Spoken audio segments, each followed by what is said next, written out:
He never mentioned her name at dinner. Not once in 42 years of marriage. And yet, every month, like clockwork, Gerald would write out a check to EL and drop it into the blue mailbox outside the grocery store, rain or shine. I asked once, only once, early in our marriage. "She's my cousin," he said. "Sickly thing, needs help." Then he kissed my forehead like I was a child and told me not to worry my sweet little head. I never brought it up again. I should have. But when you've built a life on routines, on his way of doing things, you stop looking for questions he doesn't want answered. You just make the meatloaf, iron his shirts, and let him have his secrets. When he died last spring, quietly in his sleep with the TV still playing some late-night war documentary, I thought that would be the end of it. Of her. I even paused, staring at the checkbook on his desk, wondering if I should let that be the one thing I let go of. But habit is a cruel master. The next month I sent the check. The month after that, too. Then came the envelope. It arrived on a Monday, same as always. I was sorting bills at the kitchen table, trying to decide whether to fix the leaky faucet or finally replace the upstairs curtains. The envelope was thick, expensive, handwritten, and addressed not to Gerald, but to me. Mrs. Ruth Lancaster, in slanted, elegant script. Inside was a thank you card, not printed, not formal, written in the same hand. "I'm so sorry to hear of Gerald's passing. He was always kind, always generous. The money helped more than I can ever say. Thank you for continuing the support. You didn't have to. I hope one day you might come visit. The house is open to you any time. Eleanor L. Briar Hill, Ashford County." That name again. E.L. I stared at the card so long my tea went cold. Then I read it again. Ashford County, a 6-hour drive from my little town in Camden. I'd never been. Gerald went often. "Fishing," he'd say. "Quiet place." Briar Hill. I looked it up on the computer my granddaughter had forced on me for Christmas. It took me longer than I'll admit to type in the name, but eventually, there it was. A small rural county, yes. But Briar Hill wasn't small. It was a gated community. Not just any gated community. It had its own golf course. Private lake. Guards at the entrance. You don't end up in Briar Hill on Social Security and sick days. That night, I didn't sleep. I kept hearing Gerald's voice in my head, warm and casual. "Don't worry your sweet little head." Well, it was mine now, wasn't it? The money, the silence, the right to ask. So I packed an overnight bag, left a note on the fridge for my neighbor, and got into my sedan. The same one Gerald refused to trade in, even when the brakes squealed like a child in church. I didn't care. It was mine now. I drove through 3 counties before I let the anger settle. At first, it was just confusion, then curiosity. But by the time the Briar Hill gates came into view, tall, white, guarded, I felt something else entirely. A kind of rising heat in the chest I hadn't felt since I was 23 and pregnant, and Gerald came home drunk with lipstick on his collar. I gave the guard my name. He hesitated. I showed him the card. He nodded. "She's expecting you." Of course she was. The driveway was long and curved, flanked with hedges trimmed like wedding cakes. The house, no, the mansion, rose at the top like a proud old swan. 3 stories, wraparound porch, columns like something out of a Southern novel. I parked, turned off the engine, and sat there for a moment, gripping the steering wheel. My hands were shaking. Not from fear. From shame. Because somewhere deep inside me, I'd known. Not the details. But something. You always know when something's been kept from you long enough. The front door opened. A woman stepped out. She wore white linen slacks and a pale blue blouse. Her hair was perfect, her skin tan. She looked not sick, not frail, but radiant. "Ruth," she said, smiling like we were old friends. "I was hoping you'd come." I stood up slowly, the gravel crunching under my feet. "You must be Eleanor," I said. She nodded, stepping aside to let me in. And as I crossed that threshold, I realized I wasn't here to visit. I was here for answers. The floor was marble, not faux tile, real marble, the kind that cools your soles even through thick shoes. The foyer opened into a vast living room with floor-to-ceiling windows and pale furniture that looked untouched by time or toddlers. Everything smelled of fresh flowers and money. Eleanor led me in like I was a welcome guest. "Would you like tea or something stronger?" I didn't answer right away. I was taking it all in. The chandelier, the artwork, real oil paintings, not prints, the baby grand piano in the corner. I'd spent my life vacuuming crumbs off a fabric couch from Sears. This felt like a movie set. "Tea will do," I said eventually, though what I really wanted was whiskey. She disappeared into the kitchen, leaving me alone in that cathedral of a room. I didn't sit. I looked. Really looked. A picture frame caught my eye. Silver. Polished. On the table next to a leather-bound book. I picked it up. It was Gerald. Young, maybe 50. In a collared shirt I didn't recognize. One arm around Eleanor's waist. They were smiling at something off camera. Natural. Comfortable. Like husband and wife. My chest tightened, but I placed the frame back exactly where it had been. No scene. Not yet. Eleanor returned, carrying a tray with 2 cups and a tiny porcelain teapot. Everything matched. Of course it did. She poured with grace, as if we'd done this before. As if this wasn't the first time his widow was sitting in the home of his... whatever she was. "I suppose," I said, taking the cup, "you knew he died." Her smile faltered. "Yes. I heard a few weeks after. A friend in town saw the obituary. A friend. Small world." I took a sip. Earl Grey. Strong. No sugar offered. "You didn't come to the funeral." She stirred her own tea, though she hadn't added anything. "I thought it might be inappropriate." "Inappropriate," I repeated, considering. Eleanor sat back in the armchair, crossing one leg over the other. Her nails were manicured. Her shoes cost more than my winter coat. "What would you like to know, Ruth?" She didn't sound defensive. She sounded ready, like she'd rehearsed this moment for years. "Who you are, what this place is, and why my husband sent you money for half his life." She nodded slowly, as if ticking off a checklist. "Fair questions." "I'm not here to cause trouble," I added. "I buried him. I did everything right." "But I won't be lied to." "I never lied," she said. "Not to you. You let me believe you were sick. I never told him to say that."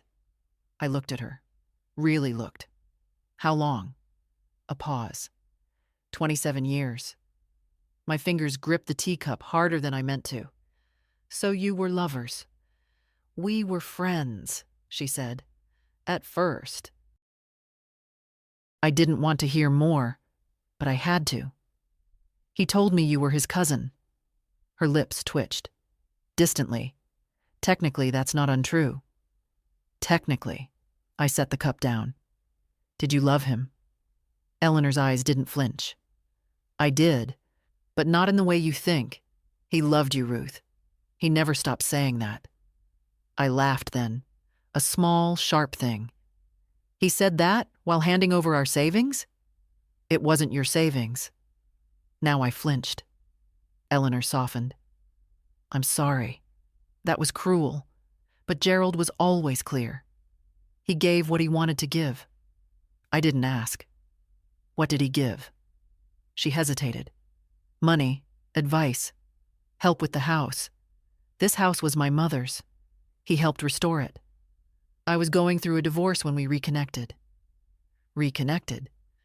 We knew each other as children. He was kind to me back then, and kinder when we met again later. I swallowed hard. And you took his money. She looked at me. Then, really looked. I didn't take anything he didn't offer. I never expected it to continue as long as it did. But it did.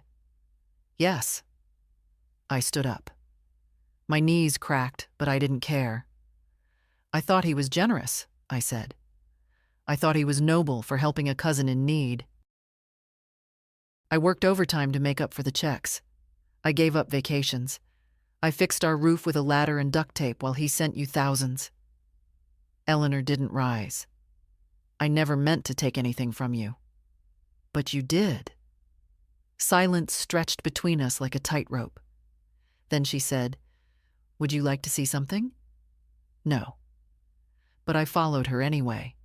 She led me down a hallway lined with photos, none of Gerald, and into a small office. Dark wood, shelves lined with books I'd never read. She opened a drawer and handed me a folder. Inside were copies of checks, dozens, all signed by him, all made out to her. Some were small, others staggeringly large. "That's just the last 10 years, she said.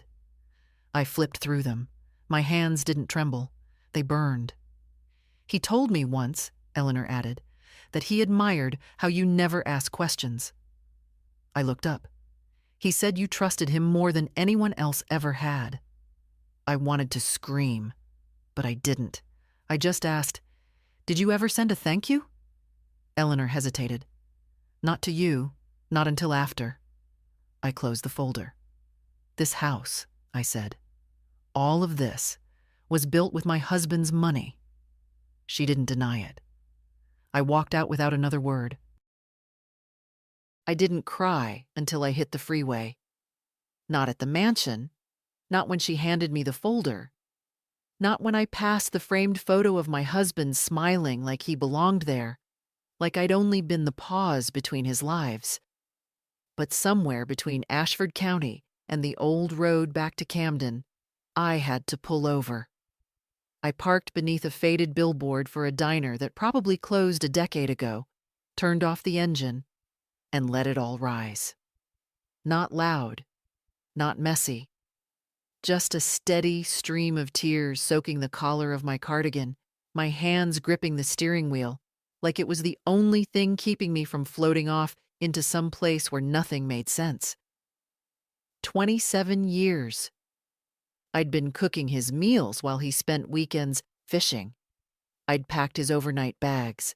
I'd covered the short months when money was tight, thinking we were in it together. I let the engine run once I calmed down, let the air blow warm, thought of turning back, not to the mansion, but to her, to Eleanor, to ask what he sounded like when he said her name, if he ever brought her flowers, if he held her hand the way he used to hold mine, thumb brushing the space between my knuckles like a secret only we shared. But I didn't need those answers. They were all the same. I wasn't enough. Or I was enough to come home to, but not to stay fully with. Not when something freer, quieter waited a few hours away. I got home just after dusk. My porch light was already on, set to the timer I never learned how to change. The neighbor kid had brought in the mail like I asked, and my house looked the same as I'd left it. Quiet, sensible, tired. I walked in, dropped my bag, and didn't bother with dinner. I sat down at Gerald's desk instead. The checkbook was there, just as I'd left it. A clean ledger, every payment to EL cataloged like clockwork.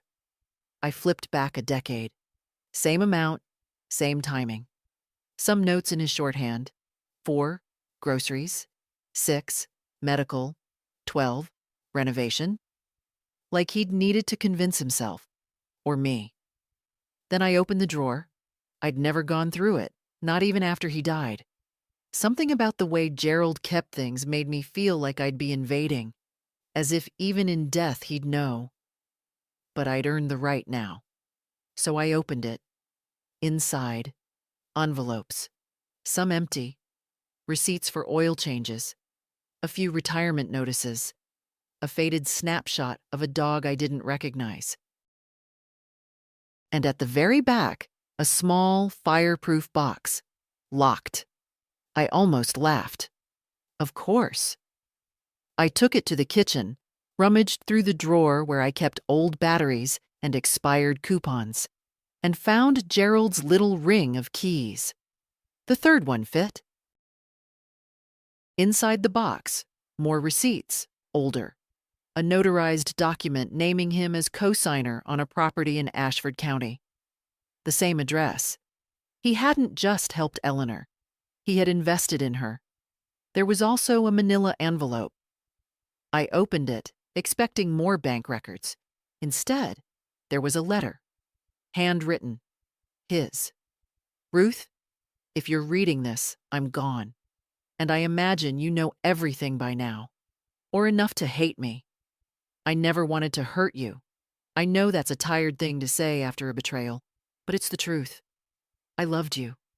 I still do. You were my anchor. My home. Eleanor was something else. A tether to another version of myself. The boy who always wanted to be more than he ended up being. She never needed me to be strong. Just present. And I was. On weekends. In letters. In ways that don't excuse anything. But you should know this. I never gave her what was yours. Every cent came from the savings I kept separate. From the second job you never asked about. From dividends. From things I didn't tell you about because I knew you'd want to share the burden. You carried too much, Ruth. And I let you. That's on me. The money left in my name is yours. Do with it what you will. I trust you'll use it better than I ever did. And if you ever find it in yourself to forgive me, I hope it's not because I deserve it, but because you need peace more than I need absolution. Gerald. I read the letter twice, then a third time. Then I folded it and placed it back in the envelope. He thought this was noble, that by keeping the money separate, he hadn't really betrayed me, as if betrayal were measured in dollars. What he hadn't understood, and maybe never would, was that it was never about the money. It was about all the years I spent believing I was seen, that my steadiness, my reliability, were worth something more than background music to his other life. I sat at the kitchen table, staring at nothing. Then I reached for the phone and called the lawyer. "Mr. Halberd," I said when he answered, "I need to go over my husband's estate again. Tomorrow, if possible." "Of course, Mrs. Lancaster. Is everything all right?" "No," I said, "but it will be." The lawyer's office still smelled like stale coffee and furniture polish. Gerald never liked Mr. Halberd, said he was too slick. But slickness, I'd learned, wasn't the worst quality in a man. It meant he paid attention. And I needed someone who paid attention. "Mrs. Lancaster," he said, rising to shake my hand. "I'm so sorry again for your loss." "Thank you," I replied, sitting down. "But I didn't come for condolences. I came for clarity." He blinked at that. "Of course. How can I help?" "You said before that Gerald's assets were pretty straightforward. I want to go over them again, carefully this time." He nodded, pulling out a thick folder with my husband's name on the tab. "Let's see. There's the joint checking account, the retirement fund, a small investment portfolio, modest growth, mostly low-risk stocks. And then there's the separate account." "What separate account?" Halberd tilted his head. "You weren't aware." "I am now," I said flatly. He opened a new folder. It's in Gerald's name only, established in 1997, funded irregularly, usually after dividends from certain stocks. Most of the withdrawals are wire transfers, same recipient each time. I assumed you knew. I didn't. He hesitated. Would you like to see the ledger? Yes. He turned the folder so I could read it. Line after line. The same name. Eleanor L. routing numbers, amounts, dates, notes like private assistance and discretion advised. I kept my face still, but my fingers curled slightly on the edge of the desk. There's over $300,000 in total sent over the years, Halberd said gently. He kept meticulous records. I bet he did. He left the remaining balance, about $84,000 to you. I looked up. Just that account? Yes. What about the rest? The joint account is now yours by survivorship, the investment portfolio as well. All told, you have access to just under $290,000. I sat with that number for a moment. Not because of its size, though it was more than I expected, but because of what it represented. He had prepared, planned, accounted for everything except my reaction. I want to make some changes, I said finally. To my will, to how the money's managed. Of course. Do you have something in mind? I want to establish a trust, I said. Irrevocable for one person. And who would that be? My granddaughter. June? He nodded, already jotting notes. How much would you like to allocate? All of it, I said. Halberd looked up. All of it? Yes. Every cent I can reasonably spare without putting myself in the poorhouse. I'll keep what I need to live. The rest goes to her. With terms. What kind of terms? No access until she turns 30. Not a penny. And only if she finishes her degree. If she doesn't, it converts to a scholarship fund in her name. For girls from working families. He nodded again, a little slower this time. I can draw that up. I want it airtight. It will be. I leaned back in the chair. And one more thing. Can you find out if a certain property in Ashford County is still jointly owned? Which property? I handed him the address I'd copied from Gerald's papers. He scanned it, then typed into his computer. After a moment, he raised an eyebrow. Well, he said, it appears your husband's name is still on the deed, along with an Eleanor L. Jenkins. Jenkins. So she wasn't using her maiden name. I want to know if it's legally possible for me to claim his share, I said. You can, but it'll be complicated. If it's joint tenancy with right of survivorship, the property reverts to her. But if it's tenancy in common, then I can force a sale. He blinked. Yes, you could. Find out which it is. He gave a slow, cautious smile. You're not the grieving widow I expected, Mrs. Lancaster. No, I said, standing. I'm not. When I got home, I took out the old photo albums. June would visit the next day, and I wanted to be ready. There she was, in a faded picture from her 6th birthday, frosting on her cheeks, sitting in my lap with the paper crown I'd made from recycled wrapping. The only person in the whole damn family who ever asked how I was before asking for something else. She was why I wouldn't sink, why I wouldn't become bitter or broken or small. I would rebuild, on my own terms. Not for Gerald.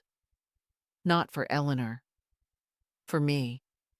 And for the girl who still called me Grandma with both arms around my waist. June arrived on Sunday morning with a pie she'd made herself. It was slightly overbaked and the crust was lopsided, but I'd never tasted anything sweeter.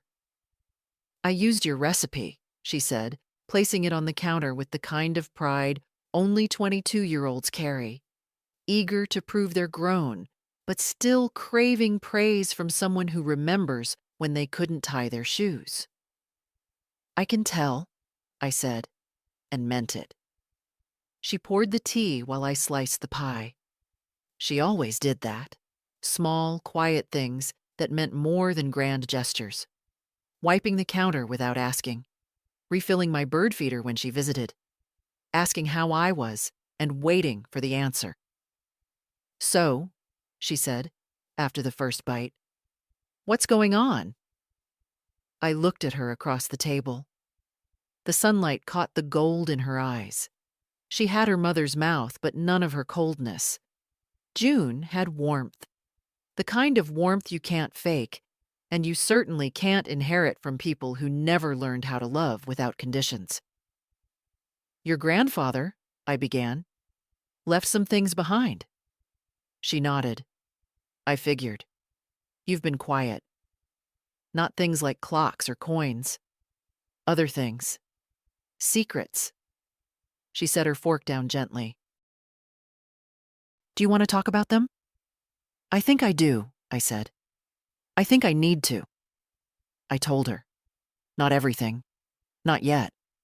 But enough. About the checks. The mansion. The woman with perfect hair and perfect lies. The folder of transfers. The letter in Gerald's hand. So calm and neat, you'd think it was a grocery list and not a final confession. June listened without interrupting. Without gasping. Just with eyes that saw me. Not the version of me that baked cookies and gave rides to piano recitals, but the woman I was before all that, and the one I was becoming again. "Are you okay?" she asked softly when I finished. "I'm angry," I said, "but I'm not broken." She reached across the table and took my hand. "I'm proud of you." It was the strangest thing. I'd lived long enough to hear it from teachers, neighbors, churchwomen, but I'd never heard it from someone who mattered like she did. "I need to ask you something," I said. "Anything." "I'm setting up a trust. For you. Not now. When you're older. When you've finished school." Her eyes widened. "Grandma!" "Don't interrupt. Let me say this while I've got the courage." She nodded, lips pressed tight. "I'm not doing it because I think you need help. I'm doing it because I want you to have choices. The kind I never had. The kind I thought I'd built with Gerald, until I found out how wrong I was." She blinked quickly, and I saw tears forming, though she was too proud to let them fall. "I don't know how much it'll end up being," I continued. "But it'll be something, and it'll be yours." "Why me?" she whispered. "You know why." She looked down. "Because I didn't walk away. Because you saw me. Even when your parents didn't.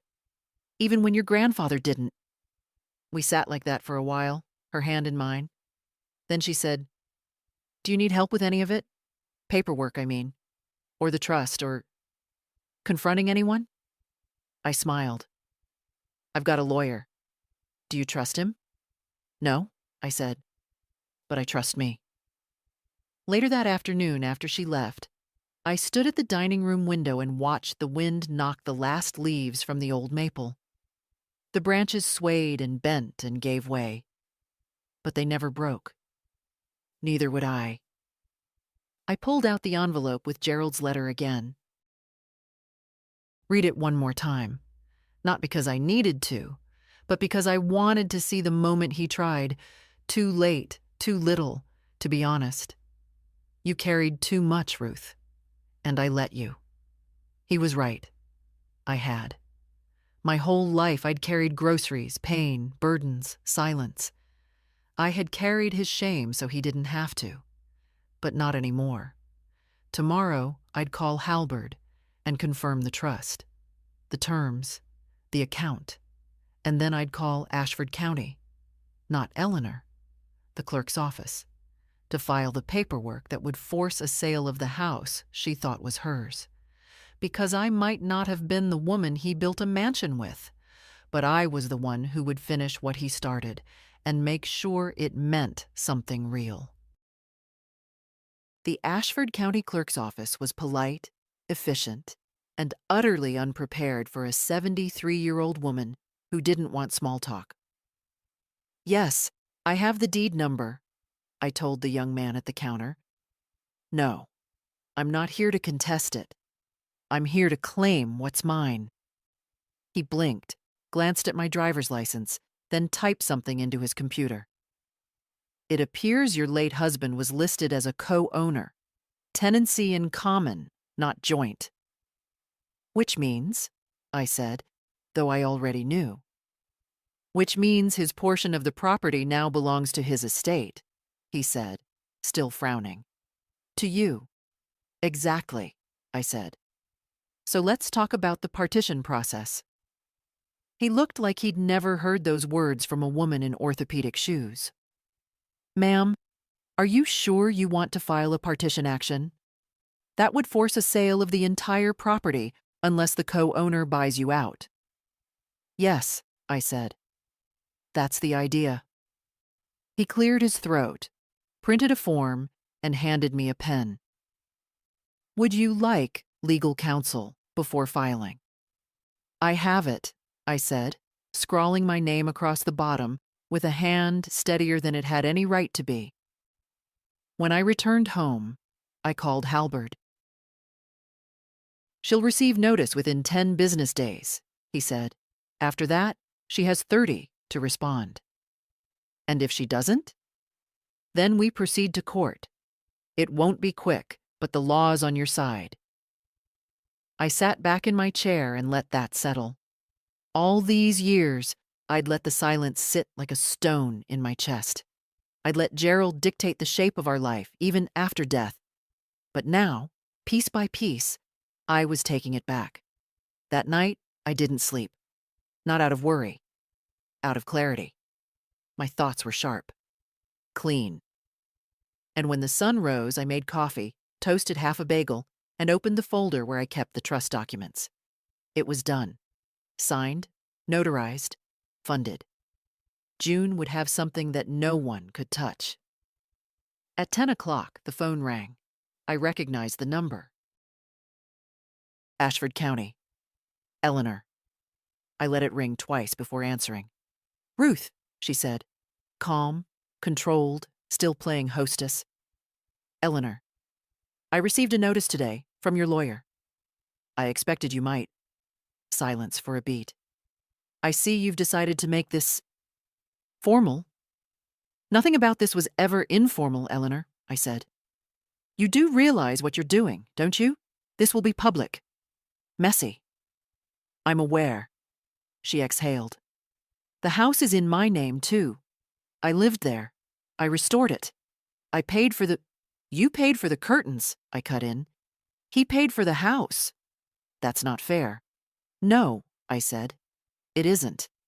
And yet here we are." "You don't need the money," she said, voice tightening. "Maybe not.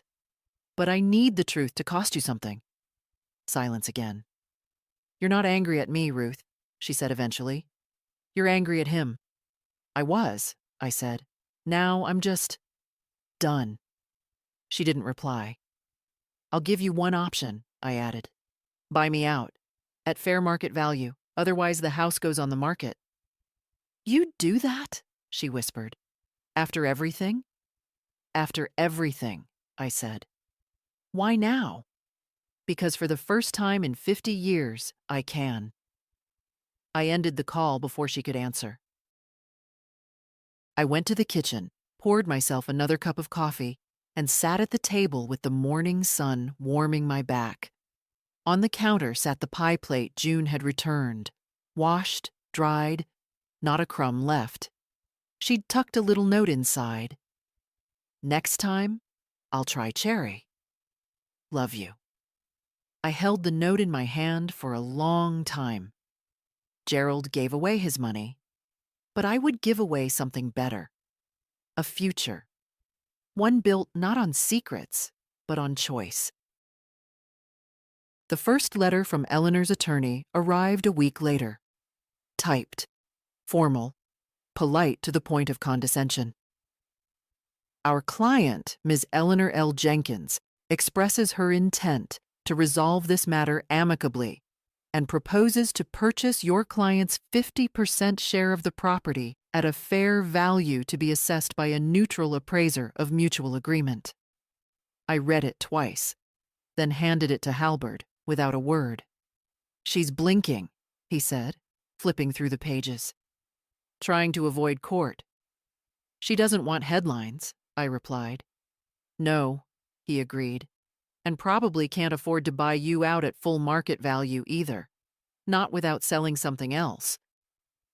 I didn't smile, but something close to satisfaction passed through me. Arrange the appraisal, I said. You want to accept the offer? No, I said. I want to raise the price. Halberd looked up, surprised. I've done some reading, I said. There were improvements made to the house with my husband's money. That increases its value.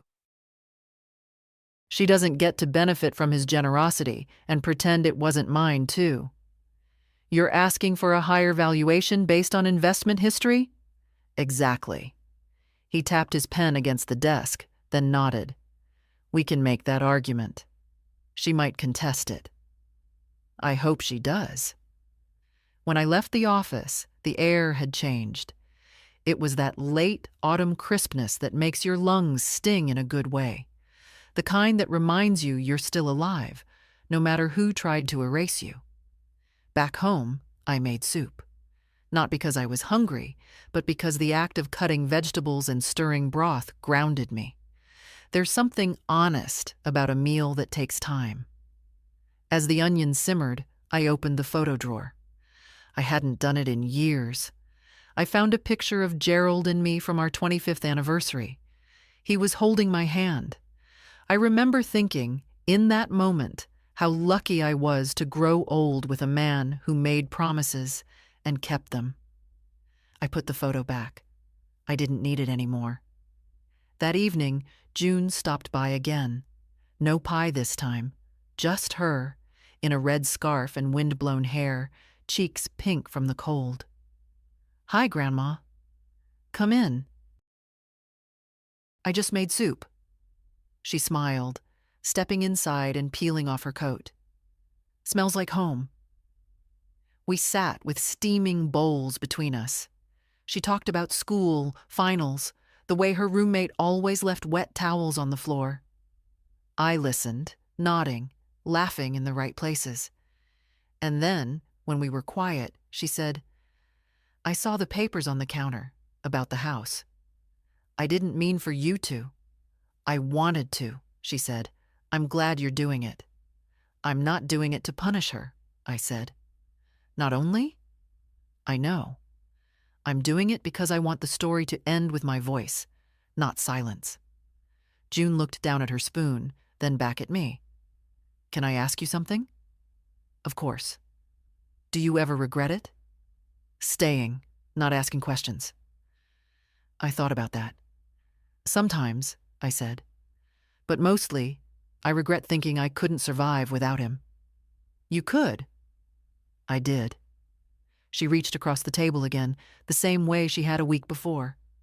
Her fingers were cold. I hope one day I'm as strong as you. I squeezed her hand. No, I said. You'll be stronger. When she left, I stood in the doorway and watched her walk to her car. Confident, tall, unapologetic. And I thought, that's what all of this is for. Not revenge, not justice, but legacy. The appraisal came back higher than I expected, not just because of the land. Ashford County had gentrified over the last decade, with out-of-state investors snatching up historic homes, but because of the renovations. New roof, updated plumbing, high-end fixtures, granite counters in the kitchen, all paid for with money that left my household every month without a word. When Halberd showed me the report, I didn't flinch, just read each line slowly, like it was the ending to a book I'd always known would hurt. Her lawyer's going to balk, he said. They'll claim half of these improvements were hers. They weren't, I said, and I have the receipts. Gerald kept everything. Neat folders, itemized, labeled. I used to tease him for it, back when I thought it was endearing. Now it was ammunition. She has two options, I said. Match the price or lose the house. Halberd looked at me the way people look at someone they underestimated too long. You sure you don't want to keep it? He asked. Rent it out. Use it as leverage. You have that right. I don't want a piece of his lie, I said. I want it gone. He nodded, marking a note. Then let's make her sweat. The response came 3 days later. Eleanor, through her lawyer, requested an extension. More time to secure financing. More time to assess the emotional cost of parting with the home. She's stalling, Halberd said. Let her, I replied. Every day that passes is a day she remembers I'm not going away. I spent the next afternoon in the garden. The roses were nearly gone, but the last few clung stubbornly to their stems as if refusing to surrender to frost. I admired them for that. Then I pulled out the dead ones anyway. I was repotting the bulbs when the phone rang. I wiped my hands on my apron and answered without looking at the caller ID. Hello? It's Eleanor. The same smooth voice, but thinner now, less air. I thought we'd agreed to speak through attorneys, I said. I'm calling as a person, she said, not a client. I said nothing. I wanted to ask, she continued, if you'd come see the house before you force it out from under me. I've already seen it. No, I mean, come again, sit with me, let me explain. You had 27 years to explain. I wasn't the only one who stayed silent. That stung. Not because it was untrue, but because she said it like we were equals. I'm not coming for tea, Eleanor. Then come to finish it. No lawyers. Just us. One afternoon. I hesitated. Not because I needed answers, but because I wanted to see her face when I told her no. Tomorrow, I said. 3 o'clock. Thank you, she said quietly. Truly. I didn't thank her back. The next day, I wore the same coat I wore to Gerald's funeral. Not out of sentiment, but because it was the last time I pretended I didn't know what I know now. Briar Hill was just as pristine as before. Manicured lawns, columns like polite lies. She opened the door the second I knocked. Eleanor looked different this time, not worse, but thinner, like something had been carved out from behind her eyes.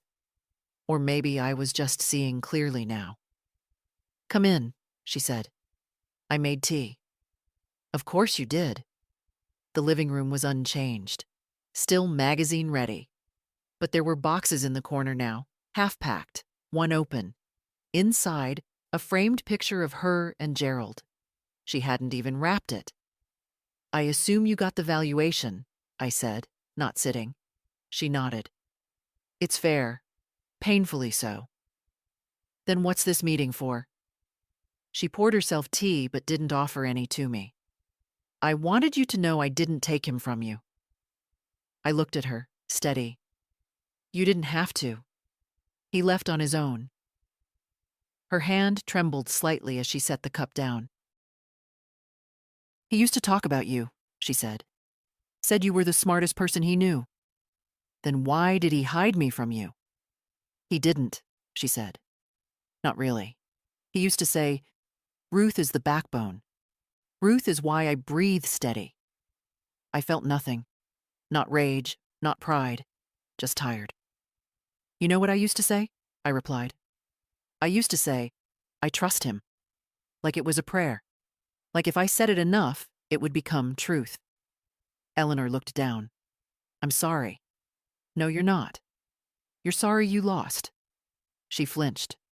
I didn't come here for apologies, I said. I came to say this. I'll give you 1 month to buy me out, not a day more. And if you can't, I'll sell it myself. I don't care who ends up in this house, as long as it's not someone pretending to mourn the man who lied to both of us." She looked up sharply. "You think I didn't love him?" "I think you loved the version of him who never needed to be held accountable." We stood in silence, the air heavy with what neither of us had said for decades. "I hope you use the money for something good," she said finally. "I already did." I didn't look back when I walked out of Eleanor's house. I didn't care if she stood at the window watching me leave, or if she went straight back to boxing up her past. That chapter had turned. Not with fury, not with vengeance. Just finality. Let her sit with that.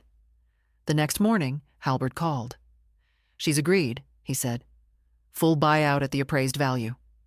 "No negotiations?" "None. She's surrendering the deed the day funds clear." I let out a slow breath. "Good." "She added a note," he added. "Said she hopes this brings you peace." I almost laughed, not cruelly, just tiredly. "She still thinks this is about peace," I said. "What is it about then?" I looked out the window. The mailbox stood empty. The street was quiet. Across the way, the neighbors' wind chimes danced, soft and directionless. "It's about ownership," I said. "Not of the house, of my life." Later that day, I sat down with a blank notebook, a real one. Not the flimsy kind with shopping lists and doctor's appointments, but a cloth-bound book June had given me last Christmas, still untouched. I opened to the first page and wrote 3 words in large, deliberate script. "This is mine." Then I wrote out a list. Not of tasks, of truths. I stayed because I believed love was measured by loyalty. I mistook silence for strength. I let a man write my story in pencil and never asked to hold the pen. I thought being needed was the same as being valued. I was wrong. I stared at the list until the lines blurred. Then I turned the page and began a new one. This one I titled, "What Comes Next." I didn't have all the answers. I didn't even have half. But I had a house that no longer whispered secrets behind its walls. I had money that would never again leave my hands without my permission. I had a granddaughter who didn't flinch when truth came to the table. And I had my name. My full name. Not Mrs. Gerald Lancaster. Not his Ruth. Just Ruth. I decided I'd take a trip. Nothing grand. Nothing stamped with glossy brochures or airport security. Just me, a map, and the old sedan he never wanted to trade in. I'd drive until I saw something worth stopping for. A roadside diner, a lake, a used bookstore with cats asleep on the shelves. I'd take my time, because for once, there was no one waiting with expectations. No dinner to plate by 6. No checks to mail. I mentioned the idea to June when she visited next. "Where would you go?" she asked, perched on the arm of my recliner, a cup of tea balanced on one knee. "Anywhere with pie," I said. "And no ghosts." She smiled. "You deserve that." I reached for her hand, held it tight. "You'll do better," I said. "You already are." "You did okay too, Grandma." "I survived. There's a difference." June looked at me then, not like a child looking up, but like a woman looking across. "You didn't just survive," she said. "You outlived the lie, and you rewrote the end." That night, I wrote another page in the notebook. A letter, not to Gerald, not to Eleanor, to me. "Dear Ruth, you did the best you could with what you knew. And when you knew better, you didn't hide from it. You faced it head on. That's more than most people do. That's more than you were ever taught was allowed.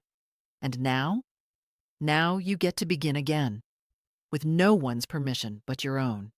Keep going. Love, Ruth." I closed the book, and for the first time in my life, I felt completely, unmistakably free. The trip began on a Thursday. I packed light. One suitcase, a thermos, a blanket that still smelled faintly of my old gardenia lotion. The kind of things a woman takes when she knows she's not running away, just finally choosing her direction. June stood on the sidewalk as I backed the sedan out of the driveway. She didn't cry. She didn't wave frantically. She just gave me a look I'd never seen on her face before. Admiration. That was new. I drove south.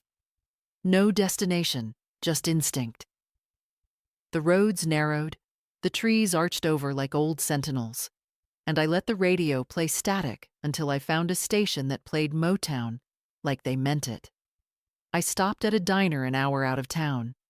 It had cracked leather booths and a waitress named Marnie who called everyone darlin' and served the kind of pie that stuck to your ribs.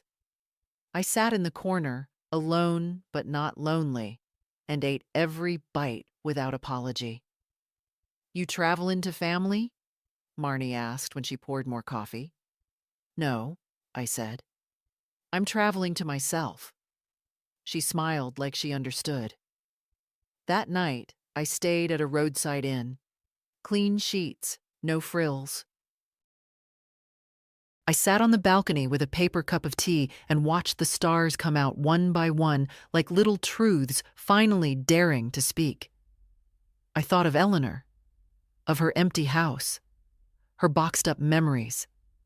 I didn't hate her, not anymore. Hate takes energy, and I'd decided to spend mine on better things. I thought of Gerald, too, briefly, like a scar you press just to check if it still aches. It didn't. On the second day, I found a town with a used bookstore called Dog-Eared Pages. I walked through the stacks for an hour, letting my fingers drift across spines like they were old friends.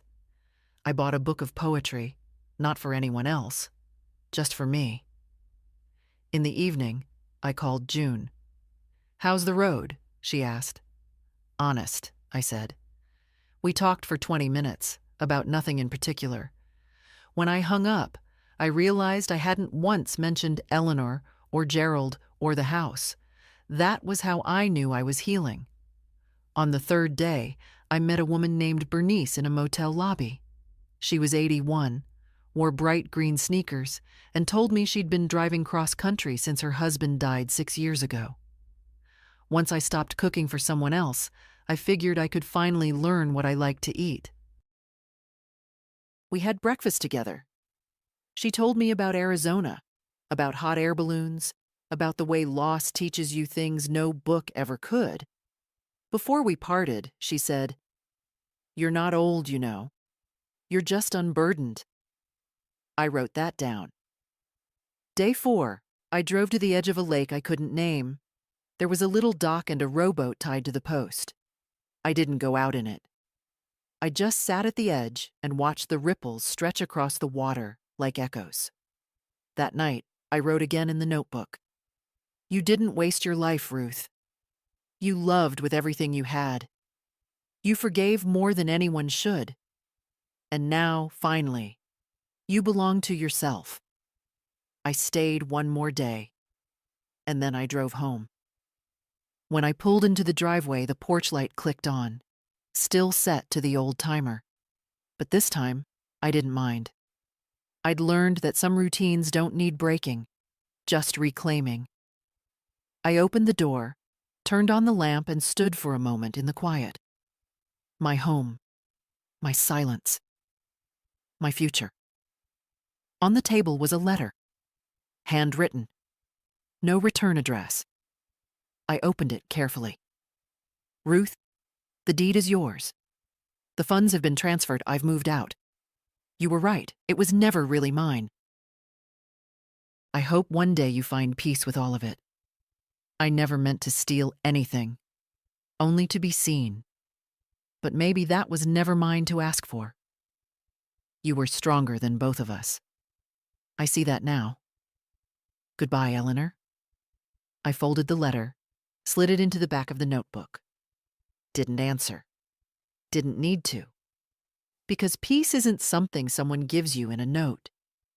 It's something you choose when you finally stop asking permission. The first thing I did with the money wasn't extravagant. No trips to Europe, no kitchen remodel, no pearls. I bought a new mailbox. The old one had rusted through at the bottom, letters falling through like nothing wanted to stay. Gerald used to patch it with duct tape, said it had character. I didn't want character anymore. I wanted something that worked.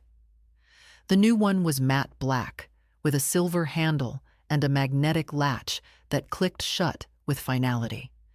I stood on the curb after the installer left and ran my fingers across its clean edge. It was a small thing, but it was mine. After that, I made a list, not of what I needed, but what I wanted. New walking shoes, paint for the spare bedroom, a real set of kitchen knives, a weekend at the lake with June, nothing outrageous, just pieces of a life that no longer belonged to someone else's schedule. I checked off the shoes first, then the knives, both from a catalog delivered in neat boxes with polite invoices that I paid with my own card. Then I tackled the room. The spare bedroom had been Gerald's domain for years, where he kept his war books, his ugly green recliner, his musty-smelling card table where he played solitaire like it was a duty. I emptied it, box by box, not angrily, just thoroughly. Some things I donated, others I tossed. A few I kept, photos mostly, and a pocket watch he'd once said was his father's, though I never saw him wear it. When the room was bare, I opened the windows and let the air move through. Then I painted the walls a soft blue-gray that reminded me of fog on still water. I bought a new bedspread, put up shelves for books, hung a painting of a single open window, the kind that made you feel like you could step through it and keep going forever. That room became mine, for reading, for thinking, for simply being. June came over one evening and walked in without a word, just looking around slowly, hands in her pockets. "You changed it," she said. "I did. I like it." "So do I." We had dinner on the porch, leftover stew and cornbread, and talked about her classes, her part-time job at the campus library, the old professor who couldn't figure out how to attach files to email. "You seem different," she said after a while. "How?" "Lighter, but stronger, too." "I think that's what happens," I said, "when you finally put things down." The next morning, I received a letter from the Historical Society in Ashford County. Someone had nominated Gerald for inclusion in a book about local war veterans. They wanted my permission to include a photo, a brief biography. I sat with the letter for a long time. He had served, yes, but he'd also deceived, betrayed, left two women clinging to the same name, hoping they were the real one. I took out a blank piece of stationery. "To whom it may concern, thank you for your interest in honoring Gerald Lancaster. He served with dignity and came home in one piece, a rare gift. But I must decline your request, not out of spite, but out of truth. Some stories do not belong in books. Some must stay where they lived, behind closed doors, in quiet kitchens, on the backs of women who held too much for too long. Tell the stories of those who carried that weight. They are worth remembering too. Sincerely, Ruth Lancaster." I sealed the envelope and walked it out to my new mailbox. It clicked shut with that same quiet authority.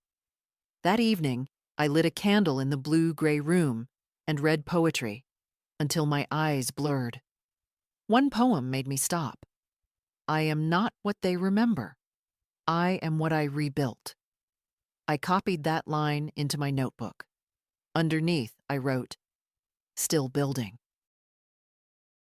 The invitation came from Gerald's son, Matthew. A heavy card, thick as a lie, with embossed lettering that smelled like money and aftershave. You are cordially invited to a celebration of life in honor of Gerald Lancaster. Hosted by his children. December 5th at the Westmore Country Club. RSVP appreciated. No mention of me, no title, just my name, as if we were distant acquaintances who once stood in the same elevator. I stared at it for a long time, not because I didn't know what to do, but because I'd once imagined in another life that the people he called family would gather around me in his absence, that they'd see what I carried, that they'd thank me. Instead, they threw a party and pretended I was a footnote. I didn't RSVP. I showed up, not in black, not in mourning. I wore a deep burgundy coat June had helped me pick out. Simple, tailored, with buttons that made a clean, sharp sound when I fastened them. It was the kind of coat you wear when you've stopped asking for permission. Westmore was all gold trim and false grandeur. A chandelier in the foyer, staff in matching jackets, walls lined with portraits of men who never had to ask twice. I walked in quietly. Heads turned. I didn't look away. Matthew found me near the hors d'oeuvres table, balancing a plate I had no intention of touching. "Ruth," he said, voice tight. "Matthew, I didn't expect you. You invited me." He cleared his throat. "We meant to include you more formally, but you didn't." He shifted. "We just thought maybe you'd want some space." "I have a whole house of space," I said. I came to hear what kind of man he was when no one was watching. Matthew looked uncomfortable. "This is supposed to be a celebration." "Then let's celebrate." I moved past him and took a seat near the back of the room. The speeches began. Polite, polished, predictable. They spoke of Gerald the father, Gerald the soldier, Gerald the hard-working man who sacrificed so much for his family. I didn't flinch. They didn't mention Eleanor. Of course not. They didn't know, or didn't want to. They didn't mention me, either.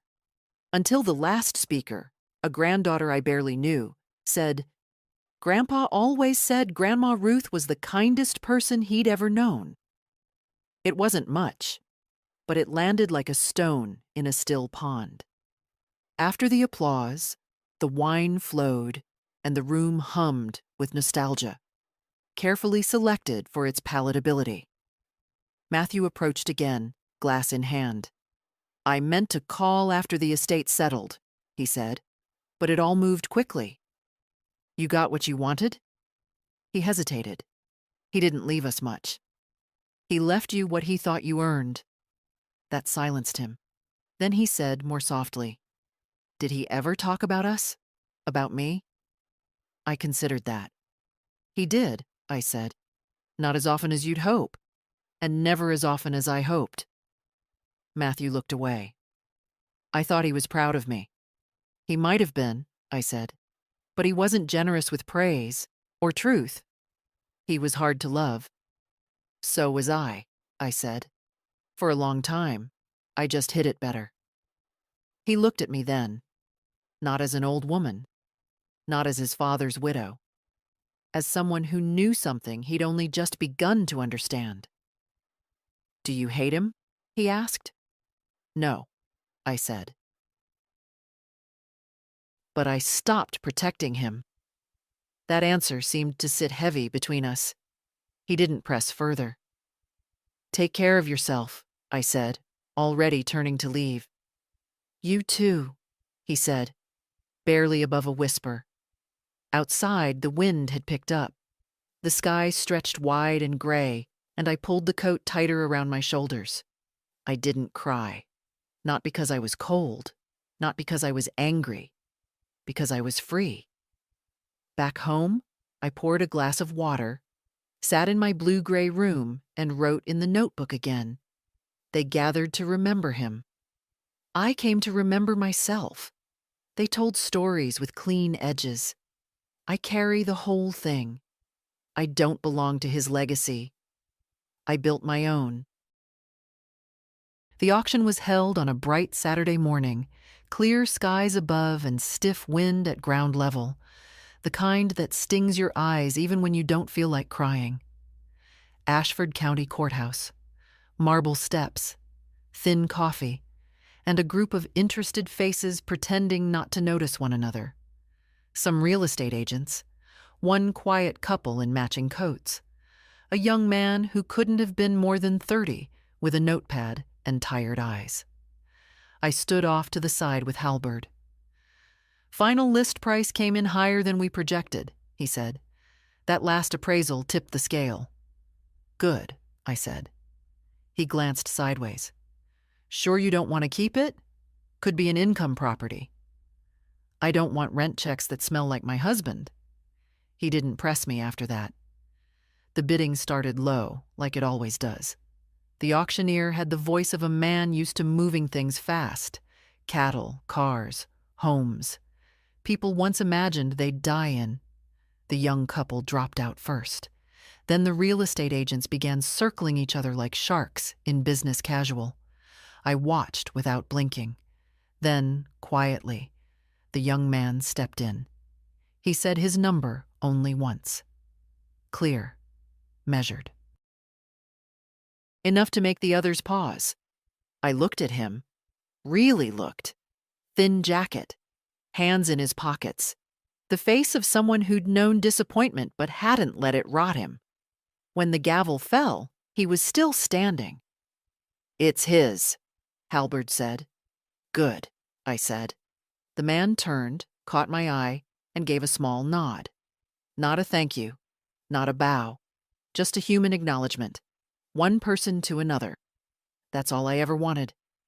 When we finalized the paperwork, I asked to include one stipulation, that he not raise the house for new construction. He agreed. Said he liked the bones of it. Later that afternoon, I returned one last time. Not to linger, just to see it empty. The door creaked differently without furniture inside. The living room, where Eleanor had served tea with her mouth full of history, now echoed in a way that felt honest. Stripped. I walked from room to room, not to remember, but to erase. In the office, I touched the edge of the desk that once held receipts. In the hallway, I paused at the spot where I'd once seen that photo of her and Gerald, gone now. Dustless. Then I went upstairs. The bedroom was empty but clean, windows open. Breeze moving the sheer curtains just enough to make the silence gentle. I stood there a moment. Then I said aloud, "It's done." Not for closure, for confirmation. Downstairs, I left a single envelope on the mantel. No return address. Inside, the original photo I'd taken from Gerald's drawer. Him, age 25, in a military jacket. Smiling. I didn't want it. Let the house keep it. Back in the car, I didn't look back. I drove straight to June's apartment. She answered the door in sweatpants and socks, hair up, face bare. "Grandma? I want to take you somewhere." "Now?" "Yes." She didn't ask questions, just grabbed her coat. We drove 2 hours north to the lake I'd visited on my trip. I showed her the dock, the rowboat, the view. We stood at the edge in silence. Then she said, "Why here?" "Because," I said, "this is where I felt the first stillness that didn't hurt." She slipped her hand into mine. We didn't talk much on the way home, but before she went inside, she turned and asked, "Are you done now?" "No," I said, "but I'm whole." Winter came late that year. The cold crept in slow, like someone easing into a room they weren't sure they were welcome in. Frost on the window panes by mid-December. Silence outside, broken only by the snap of tree limbs under their own weight. I spent mornings with coffee and the sound of my own breathing. No television, no radio, just the click of the heat turning on. The kettle hissing. My body, remembering it, still had a rhythm that wasn't built around waiting. I was no longer waiting. Not for answers, not for apologies, not for someone else to decide what mattered. The check from the house sale cleared in full. I wired part of it to the trust, updated the documents with Halberd, then closed the account it came from. No more traces. No more old shadows. June came for Christmas. She brought cinnamon rolls, a mismatched pair of slippers, and a framed photo of the two of us at the lake. "I didn't know you were going to smile in that one," she said shyly. "You caught me off guard. That's the best kind." We didn't decorate much. Just the little ceramic tree I'd kept since the 70s, still lit with the original colored bulbs, some of them flickering like they couldn't decide if they wanted to last another year. "I've been thinking," June said, pulling her legs up onto the couch, "about where things come from, what they cost." I waited. I used to think love was supposed to be easy, or obvious. But you loved through silence, through work, through what you didn't say. I looked at her. Her mouth trembled just slightly. "I'm sorry you had to." "I'm not," I said. "Not anymore. Because now I get to say it loud." She nodded. "What would you have done differently?" "Believed myself sooner." "About him?" "No, about me." That night, after she left, I wrote the final page in the notebook. I am not the sum of what he gave me or what he took. I am not the quiet. I am the voice that stayed even when it shook. I am Ruth, and I was always here. I closed the book, set it on the shelf, lit a candle, and listened to the hush of a house that no longer held anyone's secrets but mine. I didn't expect the last snowfall to move me. It came in late February, sudden and heavy, blanketing the street in silence. The kind of snow that makes everything look cleaner than it is. The kind that erases footprints before anyone notices you were there. I watched it fall from the window of the blue-gray room. My room. The one I made when I stopped waiting for someone to ask me what I needed. Outside, the world slowed. Birds vanished.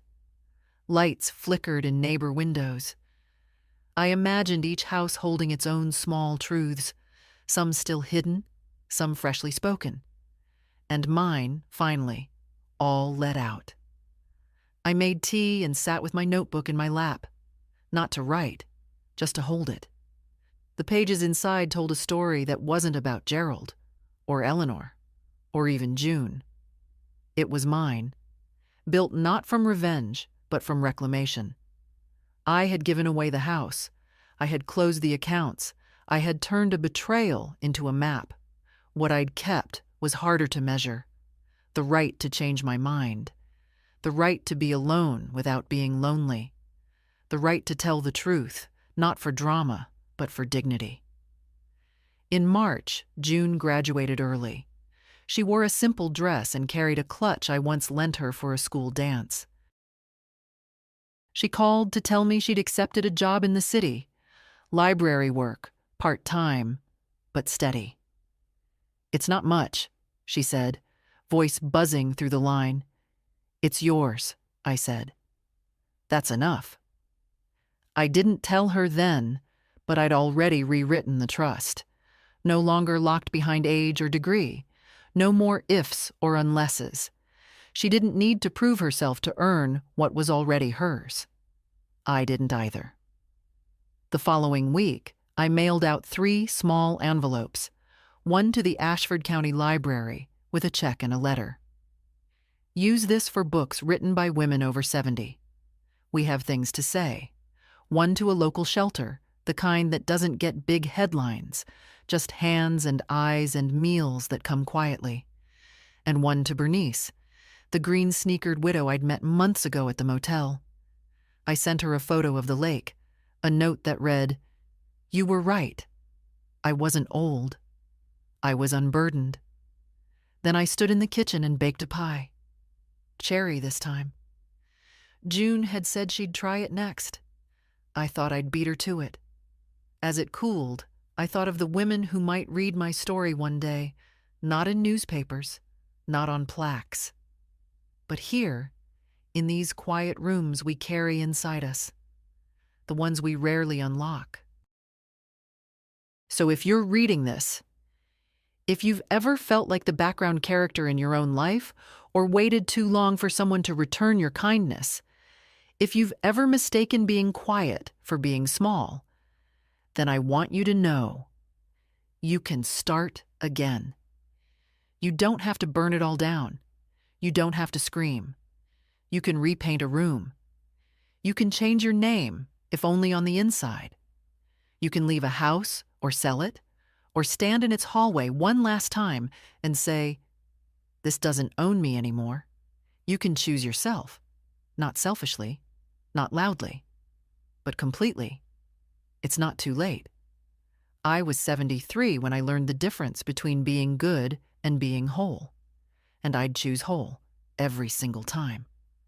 So take your time, then take your voice back, then take your name, and if you've made it this far and something inside you whispered, "This is me," write it down, say it out loud, tell someone, or tell no one. Just don't forget it. Not again. If this story meant something to you, share it with someone who needs it. Leave a comment. Pass it on. Say it out loud. Someone else is waiting to remember who they are, too.